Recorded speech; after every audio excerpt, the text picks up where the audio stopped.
Good afternoon, good evening, wherever you are in the world today. We are now entering into speaking question number 6 for the TOEFL exam. This is the last and final question that you have to do. Question number 6 can be a challenge because a lot of students cannot manage their time very well. However, we're going to try to help you with being able to handle a lecture and being able to, more importantly, summarize that lecture. So let's take a look at question number 6. This is our agenda. These are the things that we're going to cover. Okay. This is an academic summary question.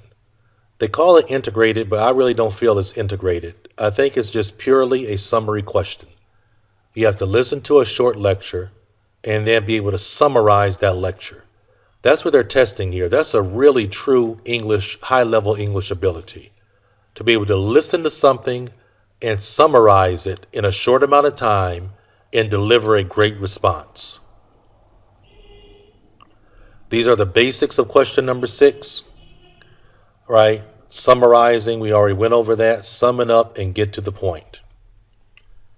You're going to hear a short lecture on an academic topic, about 2 to 2.5 minutes. Sometimes it could be 3 or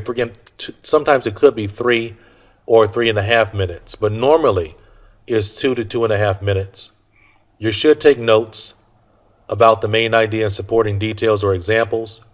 You have 20 minutes afterwards to prepare your response, review your notes, and then you have 60 seconds to speak. It's very, very important that you understand how a question 6 lecture is organized. Very important that you're able to do that, right? With question number 6, all these lectures follow the basic same pattern. An introduction where you're going to introduce the topic, background information, and then a thesis statement in terms of what they're going to talk about today. Now, very often with the introduction, you have to be careful because sometimes they tell you what they talked about last week, right? And then they switch into what they're going to talk about today. So just be aware of that and just listen for language that tells you what they're going to talk about today. Then you're going to have one subtopic where they're going to give you a topic sentence that introduces that subtopic, maybe a little bit of extended detail, and then usually one example. Then they're going to give you a second subtopic where they're going to give you a topic sentence to introduce it, some extended detail, and an example. Now, I have there where it's 2 details and an example, but I would say the vast majority of the time, it always goes topic sentence, extended details, and then an example of those details. Okay? But the structure is so important because if you know this structure, you know how to listen to a lecture. Okay? It's not just random. There's organization. And understanding the organization helps you to take notes. Here are the general question 6 strategies. Listen actively, be familiar with the organization of the lecture, anticipate key points, and also take notes on the main idea, the purpose, and the key points. Right? I really think it's a good idea that you take notes in your own words.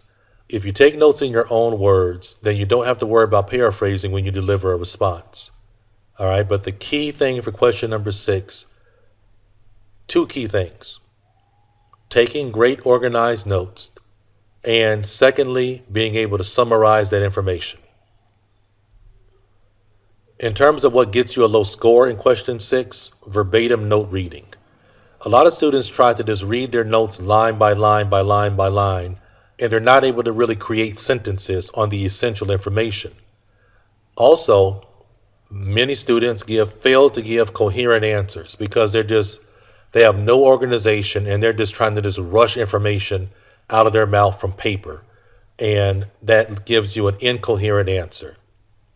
Problem number 3, the inability to listen and take notes simultaneously.